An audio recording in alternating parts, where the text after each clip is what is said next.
तो आज पाठ 3 जो हम लोगों को पढ़ना है, व्यायामः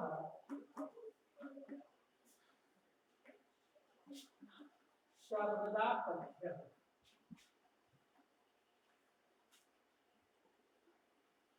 व्यायामः सर्वदा, व्यायाम एक्सरसाइज हमेशा आपके स्वास्थ्य के लिए लाभदायक होता है। ठीक है, यानी जो व्यक्ति प्रतिदिन व्यायाम करते हैं, वॉकिंग करते हैं, शायद आप लोग देखे होंगे कि वो ज्यादा स्वस्थ रहते हैं। आजकल लोगों को अपने स्वास्थ्य के प्रति बहुत ही जागरूकता देखी गई है। खासकर कोरोना काल में जो व्यक्ति एक्सरसाइज किया, उसकी इम्यूनिटी पावर बहुत ज्यादा हुई और वो बीमार होने से बच गया। ऐसा नहीं कि अब कोरोना किसी को छोड़ा है, छोड़ा किसी को नहीं, कम बेसी सबको किया, लेकिन जिसका इम्यूनिटी पावर कमजोर था वो थोड़ा ज्यादा परेशान हो गया। तो हमें भी व्यायाम करनी चाहिए। और आपको विश्वास हो न हो, मैं प्रतिदिन 45 मिनट योग करता हूँ, प्रतिदिन 1 घंटा वॉकिंग करता हूँ। अपने स्कूल के भी बहुत सारे बच्चे मिलते हैं। तो आज का ये चैप्टर है व्यायाम सर्वदा पथ्यः। सर्वदा मतलब हमेशा, व्यायाम हमेशा करना चाहिए। कहते हैं चारों वेदों के अतिरिक्त आयुर्वेद को पंचम वेद माना जाता है। चारों वेदों के अतिरिक्त आयुर्वेद को क्या माना जाता है? पंचम वेद माना जाता है। जीवन का पहला सुख स्वस्थ शरीर है। आप अथाह आपके पास पैसे हैं, लेकिन आपका शरीर स्वस्थ नहीं है, तो क्या पैसा स्वस्थ कर देगा क्या? बोलिए। यदि पैसा स्वस्थ करना रहता तो रोहित सरदाना जैसे लोग तो नहीं मरते, जिनका करोड़ों रुपया का मिलता था ये मंथली। दूसरा, कितने ऐसे लोग जो थे वो चले गए, ऐसा नहीं कि उनके पास पैसा नहीं। इसलिए आप लोगों से भी मेरा नम्र निवेदन है कि अपने स्वास्थ्य के प्रति हमेशा सचेत रहें।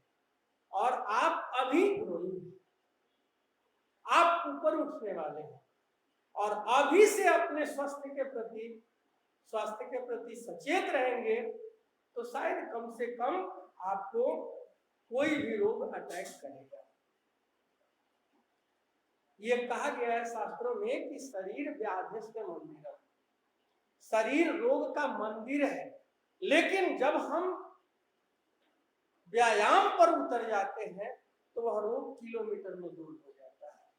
तो आयु चारों वेद कौन कौन है? आप लोग कौन बताएंगे? बताइए कोई, खड़ा हो जाइए, बोलिए।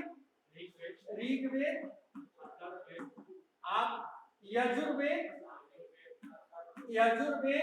सामवेद, और तब आता है अथर्ववेद।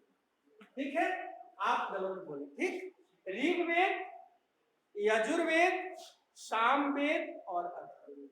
लेकिन यहां कहता है आयुर्वेद, आयुर्वेद को पंचम वेद माना। बैठ जाइए। आयुर्वेद को क्या माना है? पंचम वेद। एक इसके पहले जो सिलेबस था उसमें चैप्टर था स्वस्थ वृत्तम, स्वस्थ रहने का आचरण। उसमें दिया था कि न टेढ़े होकर खाए, न रात में दही नहीं खाएं, बासी भोजन कभी नहीं करें। तो कई तरह के उसमें दिया गया था, इसके पहले चैप्टर में था, मतलब इसके पिछले सिलेबस में जो था, अभी तो ये बदल गया। तो कहता है कि चारों वेदों के अतिरिक्त आयुर्वेद को कौन सा वेद माना? पंचम वेद। जीवन का पहला सुख स्वस्थ शरीर, जीवन का पहला सुख निरोगी काया। आयुर्वेद के प्रसिद्ध ग्रंथ सुश्रुत संहिता के चिकित्सा स्थान में वर्णित 24वें अध्याय से यह पाठ संकलित है। आप ध्यान रखेंगे कि आपका प्रश्न जो आएगा उसमें एमसीक्यू रहेगा, याद रखिएगा, ठीक है। तो ये कहता है कि आयुर्वेद के प्रसिद्ध ग्रंथ, आपसे प्रश्न होगा कि व्यायामः सर्वदा पथ्य कस्मात् ग्रंथात् संकलितः, उसमें 4 किताब का नाम दिया होगा, एक सही, तो इसमें एक नाम रहेगा सुश्रुत संहिता। तो आयुर्वेद किस व्यायामः सर्वदा पथ्य किस ग्रंथ से लिया गया है? सुश्रुत संहिता। और कहता है कि व्यायाम करने वाले व्यक्ति के पास रोग फटकता भी नहीं है, रोग कभी आता भी नहीं है। इस पाठ में आचार्य सुश्रुत ने व्यायाम की परिभाषा बताते हुए उससे होने वाले लाभों की चर्चा, शरीर में सुगठन, कांति, कांति मतलब चमक, स्फूर्ति मतलब हमेशा अटेंटिव रहना, और सहिष्णुता, निरोगता व्यायाम द्वारा प्राप्त होगा। सहिष्णुता क्या है? जैसे बेमतलब आपने किसी को देखा और हंसना प्रारंभ कर दिया, जैसे आप क्रोध से लाल हैं और कोई आके आपको आपके पास हंसने लगे, कुछ ऐसा करने लगे, तो आपका क्रोध क्या होगा? कम होगा? हाँ, बढ़ जाएगा। तो क्रोधी व्यक्ति के पास जाकर इस तरह का आचरण करे कि उसका क्रोध शांत हो जाए। काम, क्रोध, भय, लोभ, मद और मोह ये मनुष्य को नीचे की ओर ले जाता है। तो आइए हम लोग पढ़ें। पहला श्लोक है शरीरायास जन्नम।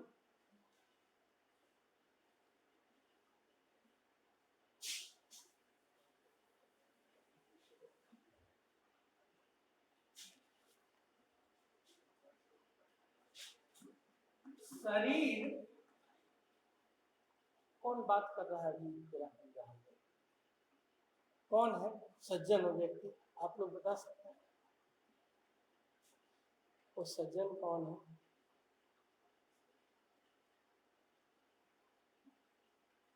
शरीर आयास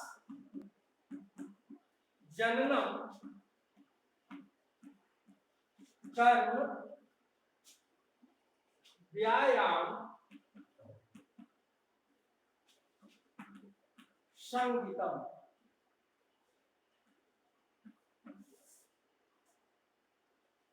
तत्कृत्वा तु सुखम देहम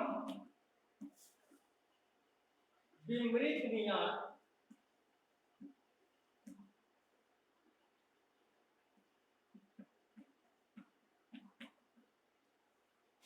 शमन्ततः। देखिए ये श्लोक है शरीर आयास जननम कर्म व्यायाम संगीतम तत्कृत्वा तु सुखम देहम विमृग्नियात् शमन्ततः। इसका अन्वय किया है कि शरीर आयास जननम कर्म व्यायाम संगीतम। शरीर आयास जननम कर्म व्यायाम संगीतम।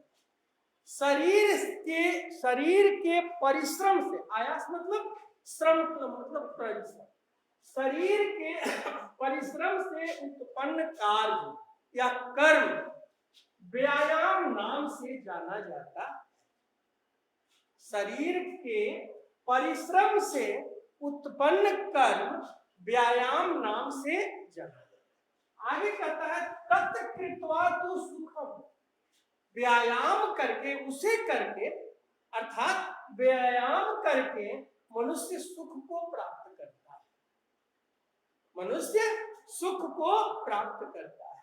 आगे कहता है कि देहम समन्ततः विमृज्ञात्, देह मतलब शरीर को संपूर्ण रूप से, विमृज्ञात् मतलब मालिश करनी,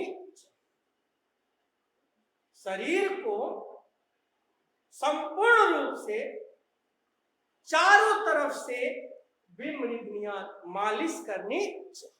क्लियर हो गया? फिर से देख लेंगे कि शरीर आयास जननम कर्म व्यायाम संगीतम, शरीर आयास जननम कर्म व्यायाम संगीतम तत्कृत्वा तु सुखम देहम समन्ततः विमृज्ञात्। क्या कहा?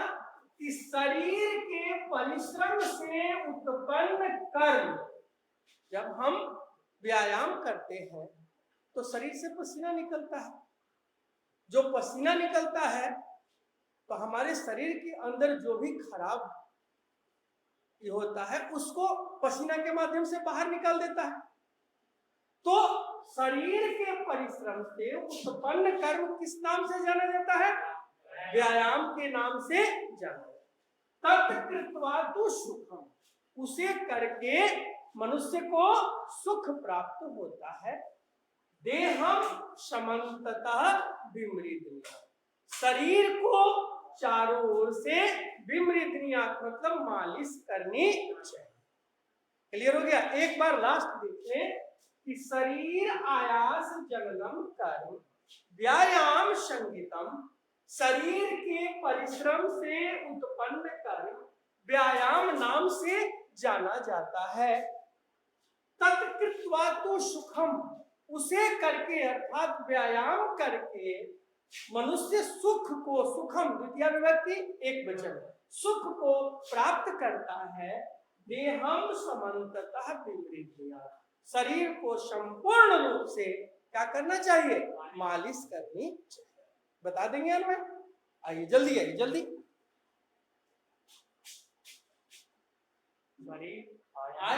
हाथ रख के, हाथ रख के। शरीर आयास जननम कर्म व्यायाम संगीतम तत्कृत्वा तु सुखम देहम समन्ततः विमृज्ञात्।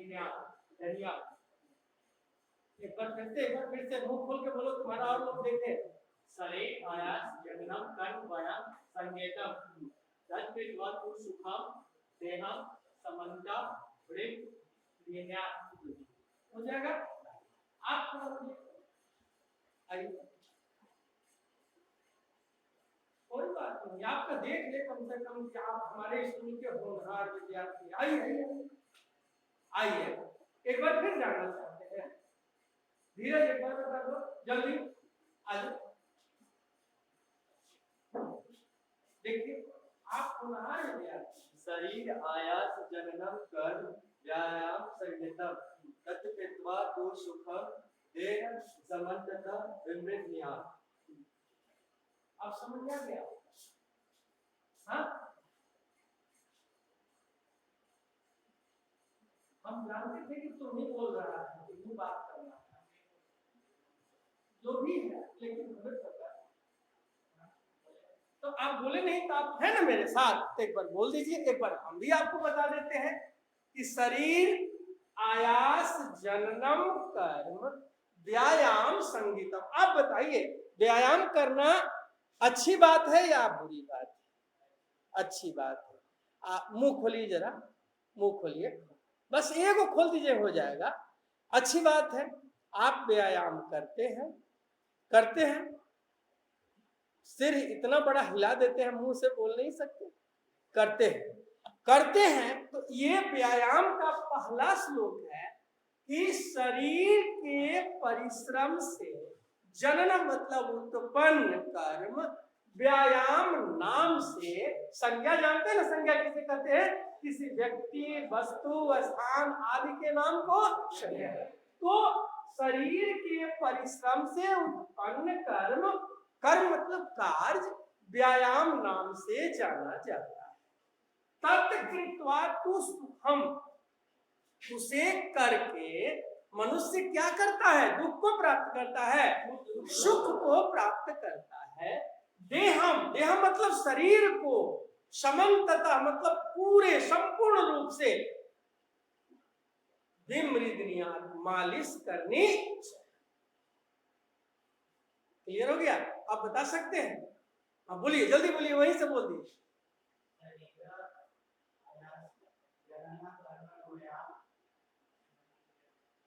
हाँ हाँ बोलिए बोलिए बोलिए। नीचे नहीं समझ में आ रहा? तत्कृत्वा सुखम देहम समन्ततः विमृदनीया। ठीक है, तो थोड़ा सा मेरे साथ रह जाइए, हमको भी अच्छा लगेगा कि आप मेरी बात को ठीक से सुन रहे हैं। ठीक है, अगला अगला आप ही से क्वेश्चन होगा, बैठ जाइए। ठीक है, और ध्यान से सुनिएगा। ये कहता है शरीर उपचय, शरीर उपचय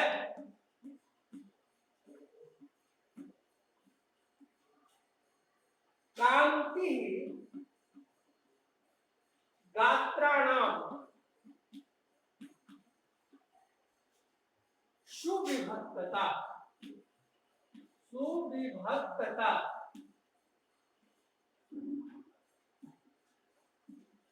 दीप्ताग्नित्वम, दीप्त जोड़ अग्नित्वम अनालस्यम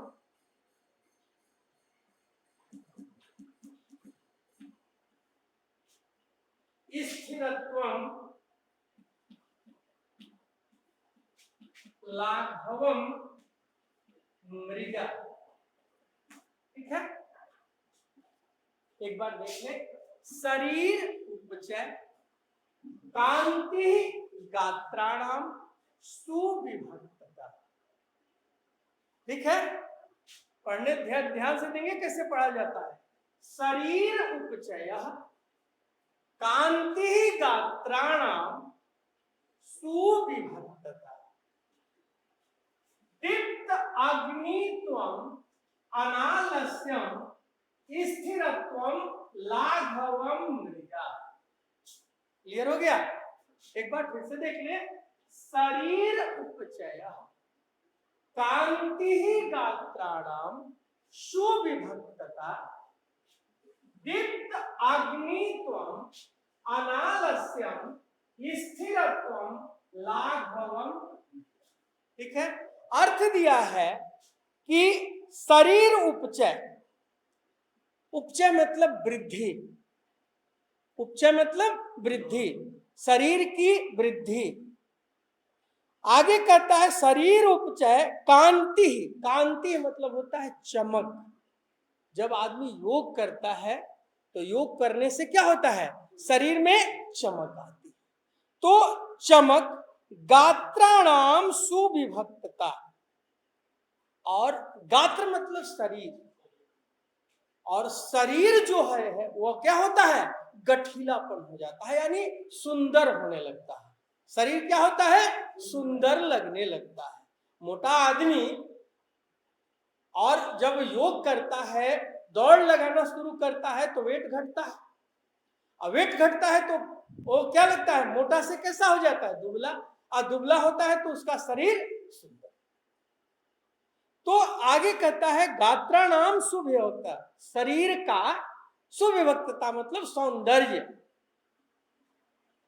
आगे कहता है दीप्त अग्नित्वम, दीप्त अग्नित्वम माने पाचन शक्ति का बढ़ना, पाचन शक्ति का बढ़ना, अनालस्यम और आलस्य न होना।